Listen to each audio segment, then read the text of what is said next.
Saudaraku, saya senang sekali bisa hadir di tempat ini, saudara ya. Walaupun saya cukup heran, saudara. Walaupun jauh dari kota, tapi jemaatnya antusias untuk beribadah, antusias untuk menyembah memuji Tuhan. Amin. Saya lihat banyak yang muda juga ternyata, saudara ya. Luar biasa, saudara. Karena biasanya kalau di desa, biasanya jemaatnya kebanyakan orang tua, saudara. Tapi ini saya lihat banyak muda juga, saudara. Artinya semangatnya semangat muda. Amin. Bahkan yang sudah sepuh pun semangatnya semangat muda. Amin, Pak. Luar biasa, saudara. Ya, oke, saudaraku, sebentar lagi nih, bulan April ini kita mau merayakan satu peristiwa yang sangat besar. Apa, saudara? Paskah, saudara. Ya, sebentar lagi, tinggal 2 minggu lagi ya. 2 minggu lagi kita akan merayakan Paskah. Saudara sudah siap belum menyambut Tuhan Yesus? Ya, oke, saudaraku. Nah, saya perhatikan di dalam Alkitab, saudara. Saya temukan di dalam firman Tuhan. Sebelum Tuhan Yesus mati di salib, sebelum Tuhan Yesus menderita, sebelum Tuhan Yesus bangkit dari kematian, pernah ada satu kejadian yang istimewa. Kejadian apa itu? Kejadian pada saat Tuhan Yesus memasuki Yerusalem. Dia menaiki seekor keledai muda dan dia dielulukan oleh orang-orang yang melihatnya pada waktu itu. Kita akan baca sama-sama. Kita akan baca sama-sama, kita buka ayatnya di dalam Yohanes pasal 12 ayat 12 sampai 15. Saya di bawah aja, saudara ya, supaya saya bisa kenal sama saudara, saya bisa berinteraksi dengan saudara. Kita buka sama-sama Yohanes 12 ayat 12 sampai 15. Yang sudah ketemu bisa tolong bantu saya untuk bacain ayat ini. Monggo. Yohanes 12 ayat 12 sampai 15. Yesus dilulukan di Yerusalem. Keesokan harinya, ketika orang banyak yang datang merayakan pesta mendengar bahwa Yesus sedang di tengah jalan menuju Yerusalem, mereka mengambil daun-daun palem dan pergi menyongsong dia sambil berseru-seru, "Hosana, diberkatilah dia yang datang dalam nama Tuhan, Raja Israel." Yesus menemukan seekor keledai muda, lalu ia naik ke atasnya. Seperti ada tertulis, "Jangan takut, hai putri Sion, lihatlah, rajamu datang duduk di atas seekor anak keledai." Amin. Nah, saudara, kalau kita membaca ayat ini, saudara, waktu saya merenungkan ayat ini, ya sekarang hari Minggu ya. Nah, pada saat hari Minggu, Tuhan Yesus itu masuk ke kota Yerusalem dan Yesus melayani seekor anak keledai atau keledai muda yang belum pernah ditunggangi oleh siapapun. Ya, pada saat Yesus masuk, Yesus dilulukan sebagai apa, saudara? Di sini dikatakan, "Jangan takut, hai putri Sion, lihatlah siapa? Rajamu datang." Nah, saudara, saya mau tanya sama saudara, kalau raja itu datang menjumpai rakyatnya, saat itu ya, kalau sekarang pasti naik mobil, pasti naik pesawat, betul? Tapi pada saat itu, biasanya raja datang menjumpai rakyatnya, menjumpai orang-orang kepercayaannya, gitu. Itu biasanya memakai kuda atau memakai keledai? Kuda. Karena apa? Karena kuda itu melambangkan kekuatan. Kuda itu melambangkan apa? Keperkasaan. Kuda itu melambangkan apa? Kekuasaan. Kuda itu melambangkan apa? Peperangan atau kemenangan dalam perang. Betul? Ya. Hampir semua raja pasti membawa kuda. Kudanya besar, gagah perkasa. Tapi Yesus datang bawa apa? Keledai muda. Bukan cuma keledai, keledai muda berarti masih kecil. Keledai muda ini melambangkan apa? Keledai muda ini melambangkan kedamaian. Keledai nggak pernah diajak perang, saudara. Amin. Yang diajak perang itu siapa? Kuda. Keledai ini melambangkan kedamaian. Keledai juga melambangkan lemah lembut. Keledainya nggak memberontak waktu dinaiki oleh Tuhan Yesus. Dan juga keledai ini melambangkan rendah hati. Yang kecil, yang belum pernah ditunggangi, nggak pernah punya pengalaman, dinaiki oleh Yesus, melambangkan kerendahan hati. Nah, Yesus itu nggak datang dengan kekuasaan, nggak datang dengan peperangan, nggak datang dengan keperkasaan, dengan kekuatan, dengan kuda putih yang gagah perkasa. Enggak. Yesus datang dengan keledai muda. Sering kita berpikir begini, kalau ada orang berkhotbah, kita harus menjadi seperti Yesus. Nah, maka pikiran kita, nggak bisa Pak, nggak bisa. Saudara bisa menderita seperti Yesus? Saudara bisa disalib seperti Yesus? Jujur, ayo, bisa nggak saudara? Nggak bisa. Tapi saudara bisa nggak menjadi seperti keledai muda? Bisa. Maka menjadi seperti Yesus, jujur secara manusia susah. Tapi menjadi seperti keledai muda ini bisa. Nah, maka hari ini kita mau belajar. Tema saya yang akan saya sampaikan pada pagi hari ini tentang firman ini adalah menjadi alat untuk kemuliaan Tuhan. Amin. Saudara mau menjadi alat untuk kemuliaan Tuhan? Saudara mungkin seperti keledai muda, nggak punya pengalaman, orang kecil, belum bisa lari cepat, gitu ya. Keledai muda nggak bisa lari cepat. Yang lari cepat siapa? Kuda. Tapi keledai muda nggak bisa lari cepat. Kekuatannya tidak seberapa, tapi dipakai Tuhan untuk menyatakan kemuliaannya sebagai raja segala raja. Amin. Saudara bisa dipakai Tuhan dengan keadaan saudara saat ini. Nah, pertanyaannya sekarang, gimana caranya jadi keledai muda? Nah, poin pertama yang saya mau sampaikan, keledai muda tadi melambangkan apa saudara? Kedamaian. Matius pasal 5 ayat 9. Matius pasal 5 ayat 9. Ayo satu lagi yang bantu saya baca ayatnya, saya kasih tahu ini. Matius 5 ayat 9. Matius 5 ayat 9. Berbahagialah orang yang membawa damai, karena mereka akan disebut anak-anak Allah. Amin. Dikatakan berbahagialah orang yang membawa damai. Nah, pertanyaannya sekarang, saudara datang ke tempat orang lain, ke tempat tetangga saudara, ke tempat kantor saudara, pekerjaan saudara, ke tempat sekolah saudara, mungkin yang saudara bawa apa? Kedamaian atau peperangan? Kedamaian atau pertengkaran? Saudaraku, saya mau berkata bahwa shalom. Kalau kita ketemu tadi, shalom Pak, shalom Bu, gitu ya. Itu bukan cuma kata-kata. Shalom atau damai itu adalah gaya hidup. Amin. Gaya hidup artinya apa? Dibawa kemanapun dan kapanpun. Amin, saudara. Saya ulangi sekali lagi. Shalom adalah gaya hidup. Ayo ngomong sama-sama. Gaya hidup. Jadi kemanapun saudara pergi, kemanapun kita berada, dimanapun kita berada, kita harus membawa damai. Bukan malah membawa pertengkaran. Amin. Bukan malah membawa peperangan di situ. Ya, bukan malah membawa perpecahan. Nah, akhir-akhir ini susah sekali mencari yang namanya damai, betul? Sedikit-sedikit lapor polisi, betul saja. Sedikit-sedikit digeruduk orang, dipersekusi, dianiaya. Sedikit-sedikit gereja ditutup, nggak boleh ibadah, betul? Susah sekali yang namanya damai. Ini tugasnya siapa? Membawa damai. Saudara dan saya. Amin. Membawa damai itu nggak cuma di gereja.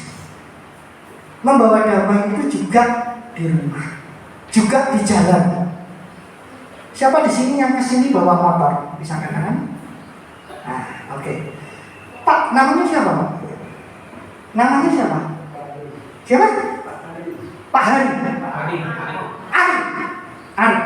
Pak Ari. Saya mau tanya Pak, kira-kira kalau Bapak lagi naik motor nih di jalan nih, jalannya benar nih di sebelah kiri kita.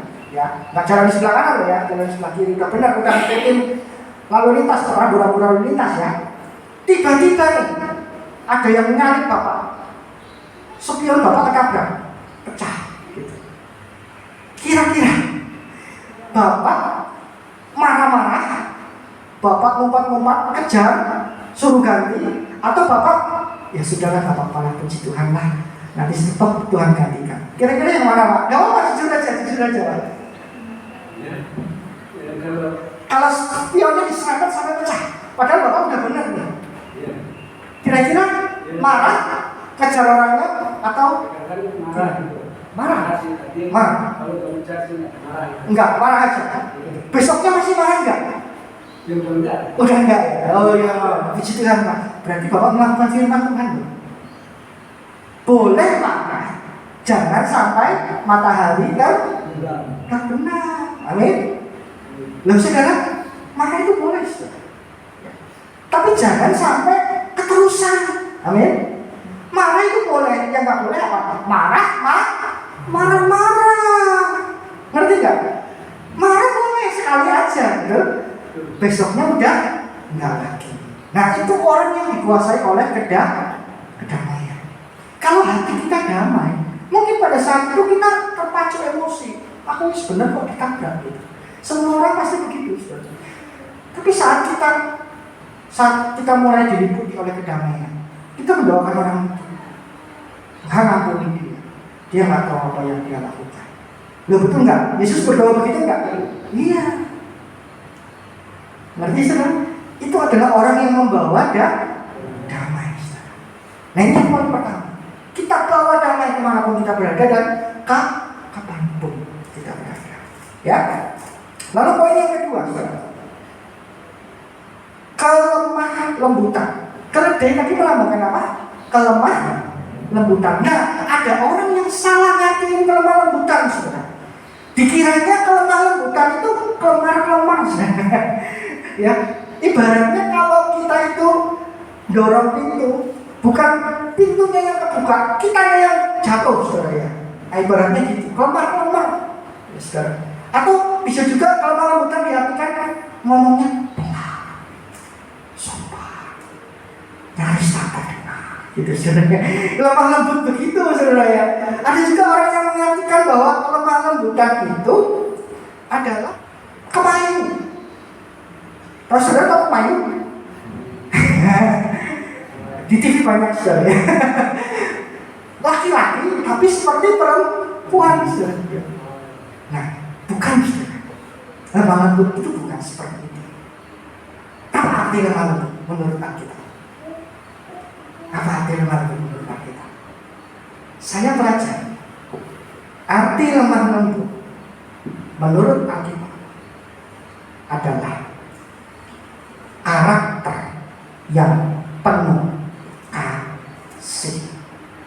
Saudara Yesus berkata begini, belajarlah daripadaku, sebab aku ini lemah lembut dan rendah hati. Saya mau tanya sama saudara, Yesus lemah lembut? Yes, pasti. Tapi Yesus pernah marah enggak? Pernah. Kapan Yesus marah? Pada saat Yesus mengusir pedagang-pedagang yang berjualan di bait Allah. Dia bukan cuma marah, dia bolak-balikan meja penukar uang. Dia buat cambuk, dia cambuk seluruh hewan-hewan yang dijual di situ. Dia lepaskan semuanya, saudara. Yang hewan-hewan yang dijual di situ. Yesus marah, saudara.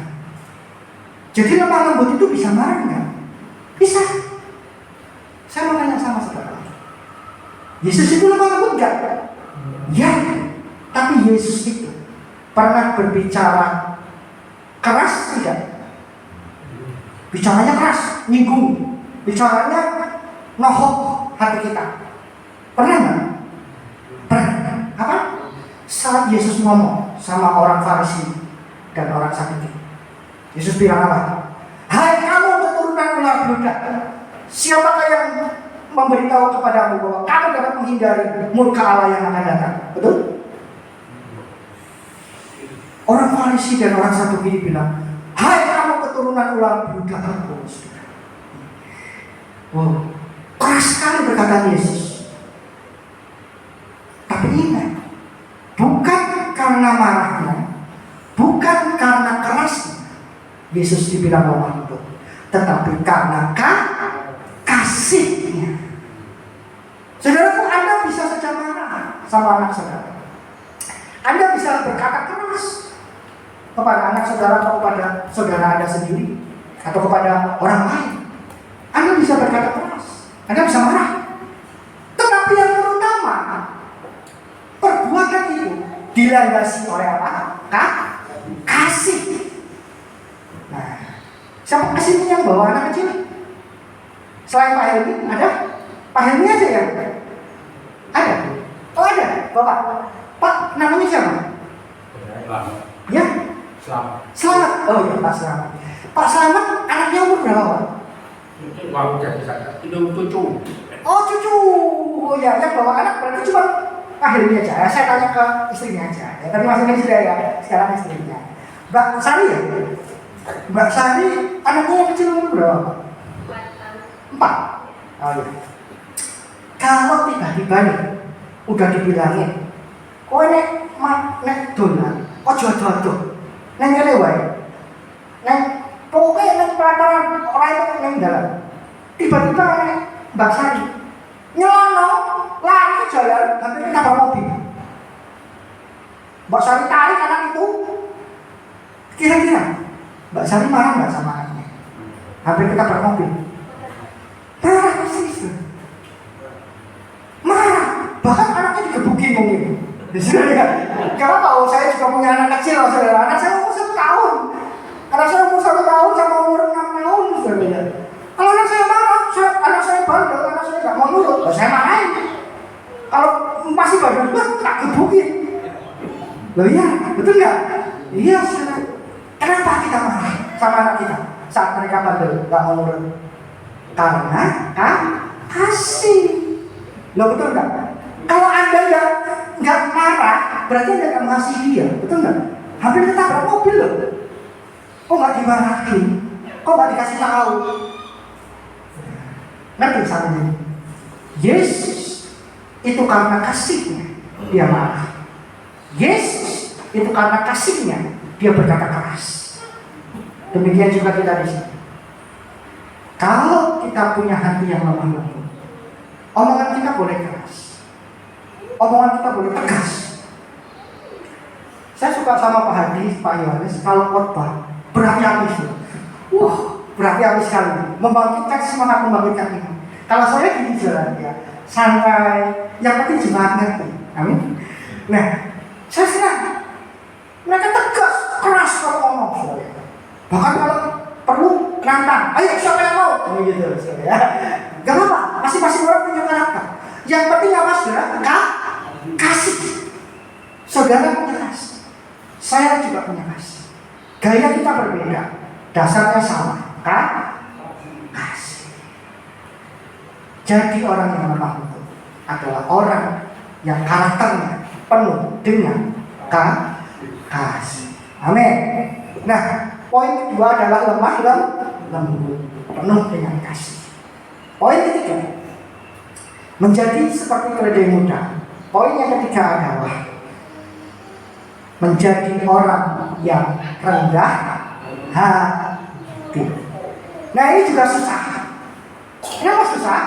Karena biasanya kalau orang itu sudah berhasil, kalau orang itu sudah sukses, kalau orang itu saat ada di atas, bukan rendah hati lagi. Apa? Sombong, congkak, tinggi hati, pamer, hedonisme. Betul? Loh, ada kejadian pegawai pajak sampai anaknya mukulin anak orang sampai mau mati. Betul?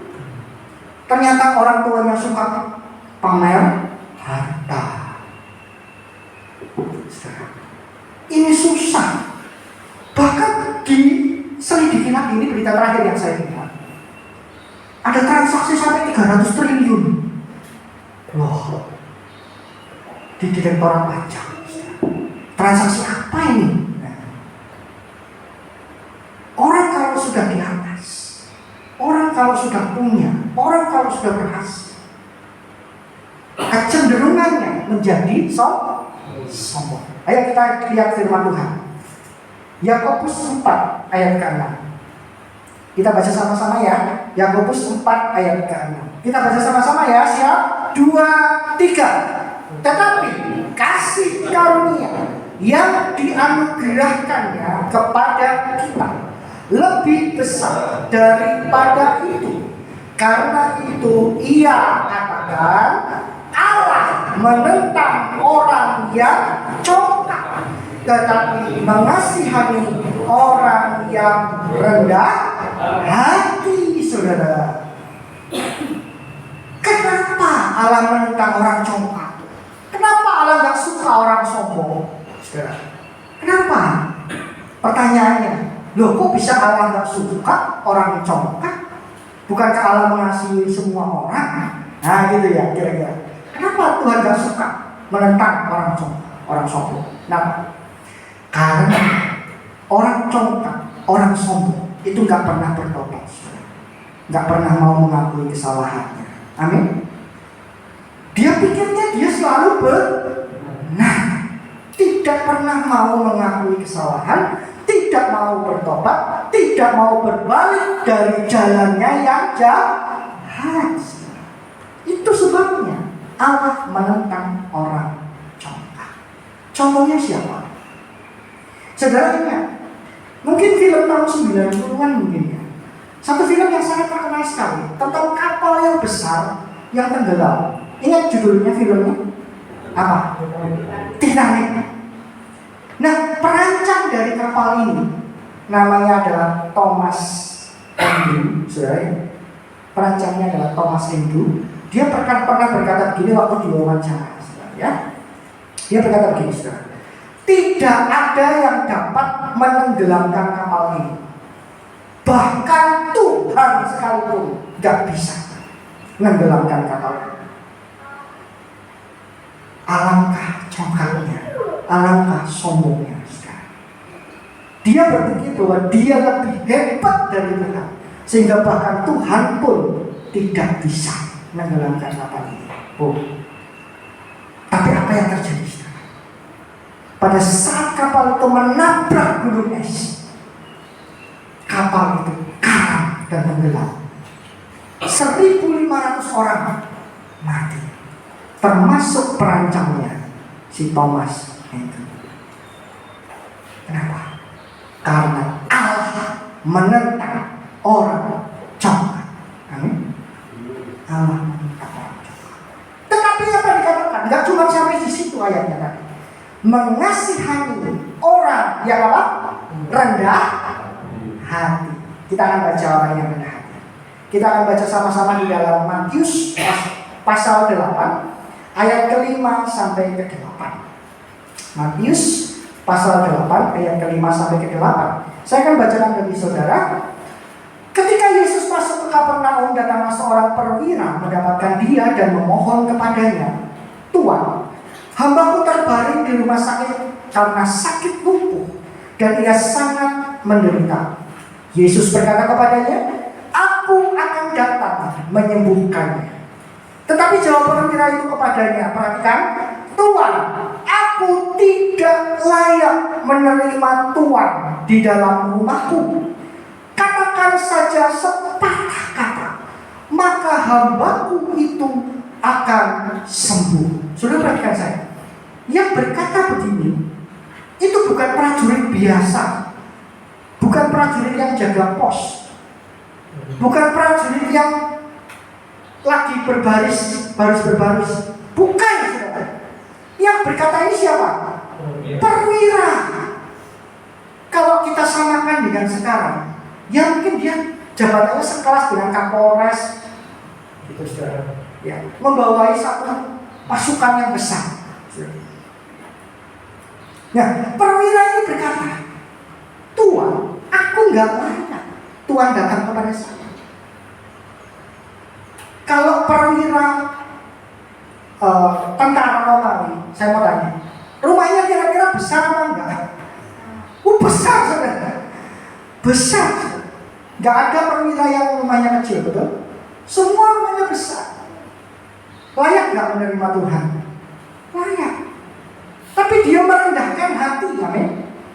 Aku gak layak Tuhan datang kepada aku.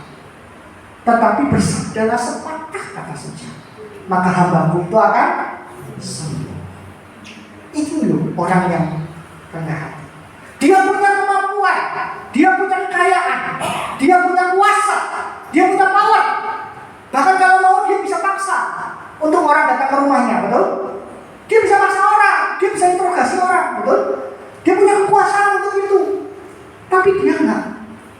Dia merendahkan hati di hadapan Tuhan. Tuhan, aku enggak layak Tuhan datang kepada saya. Aku orang berdosa, intinya gitu. Bersabdalah saja, hambaku akan sembuh. Dan apa kata Yesus? Kita baca ayat 10. Setelah Yesus mendengar hal itu, heranlah ia dan berkata kepada mereka yang mengikutinya, aku berkata kepadamu, sesungguhnya iman sebesar ini tidak pernah aku jumpai pada seorang pun di antara orang Israel. Yesus memuji perwira Israel. Barang siapa yang merendahkan hati, merendahkan diri, dia akan ditinggikan. Dan ditinggikannya oleh siapa? Oleh Yesus sendiri. Amin. Iman sebesar ini belum pernah aku jumpai di kalangan orang Israel. Padahal dia orang apa? Romawi, orang penyembah berhala. Tapi imannya lebih besar daripada orang Israel yang mengaku menyembah Tuhan. Yang ngomong siapa? Yesus. Ngerti sampai sini? Karena orang itu rendah hati. Orang yang tidak mengenal Tuhan, orang yang bahkan memperbudak orang Israel. Pada saat itu Romawi menjajah Israel, betul? Tetapi mendapatkan belas kasihan di hadapan Tuhan. Karena apa? Rendah hati. Kita akan baca ayat 13. Apa akibatnya kalau kita rendah hati? Ayat 13 berkata demikian. Lalu Yesus berkata kepada perwira itu, pulanglah dan jadilah kepadamu seperti yang kau percaya. Maka pada saat itu juga sembuhlah hambanya. Oh, saudara. Haleluya. Saudara mau doa saudara dijawab oleh Tuhan? Saudara mau penyakit saudara disembuhkan oleh Tuhan? Saudara mau usaha saudara diberkati oleh Tuhan? Rendah hati. Saya mau tanya sama saudara.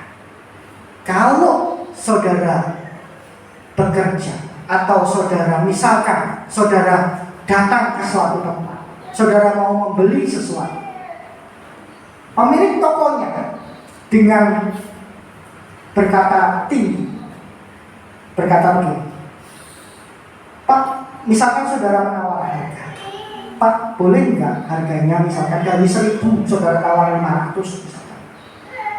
Boleh nggak 500 Pak? Saya punya uangnya 500. Lalu pemilik tokonya ngomong gini, ora iso, aku tukune wae luwih kok. Ora iso. Ana orang jantung kan itu toko lain, toko liar kok. Kira-kira saudara kan beli lagi di toko itu atau enggak? Nah. Tetapi kalau pemilik tokonya berkata begini, maaf Pak, maaf Bu,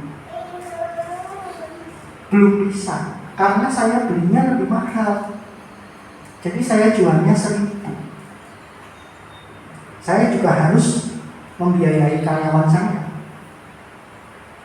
Saudara kan mengerti nggak dengan orang itu? Saudara pasti mengerti. Karena orang itu rendah hati, tidak meninggikan diri, tidak sombong. Saudara saja nggak suka sama orang sombong, betul?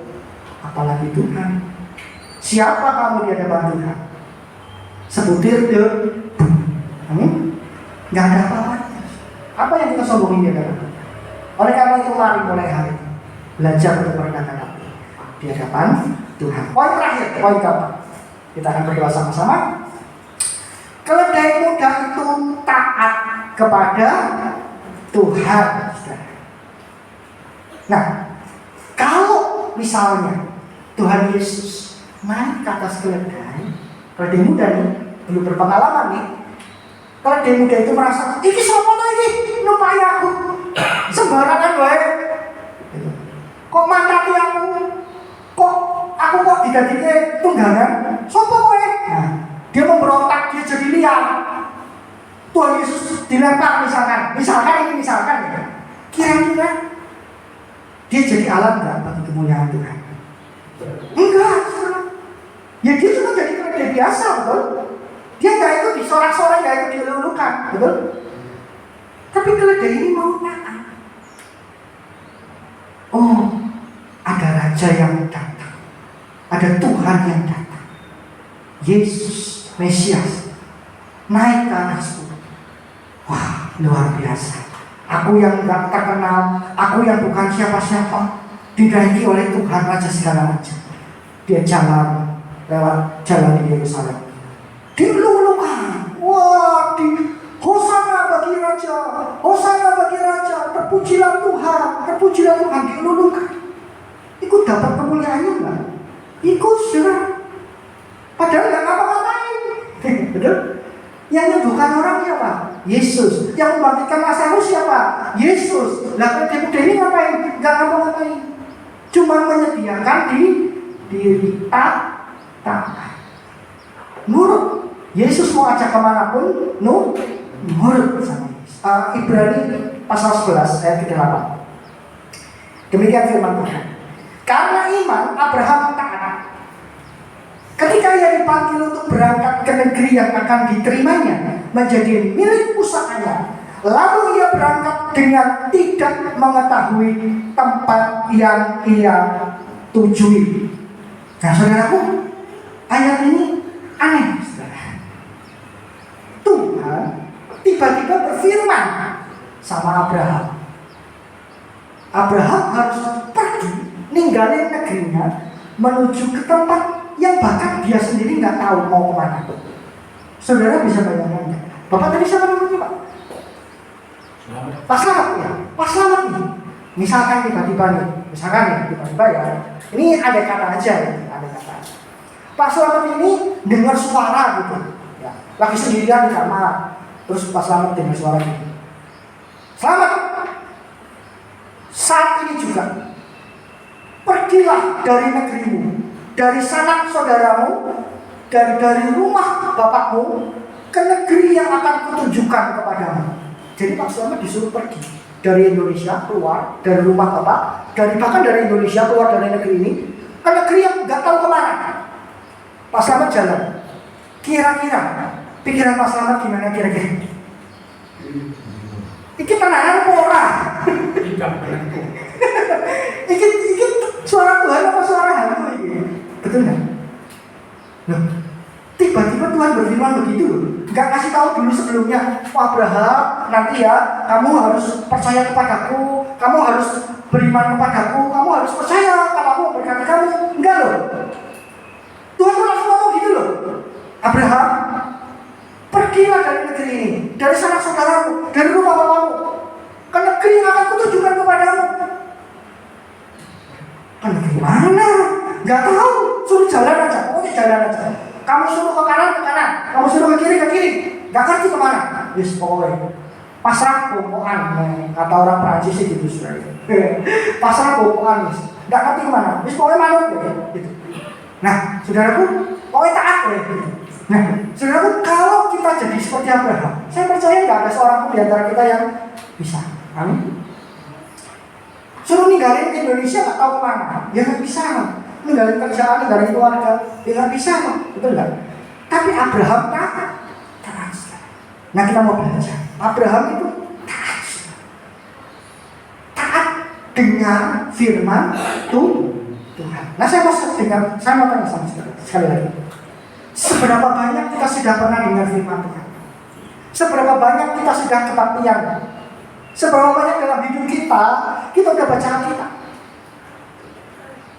Dan sebaliknya, seberapa banyak kita taat dan kita melakukan firman Tuhan?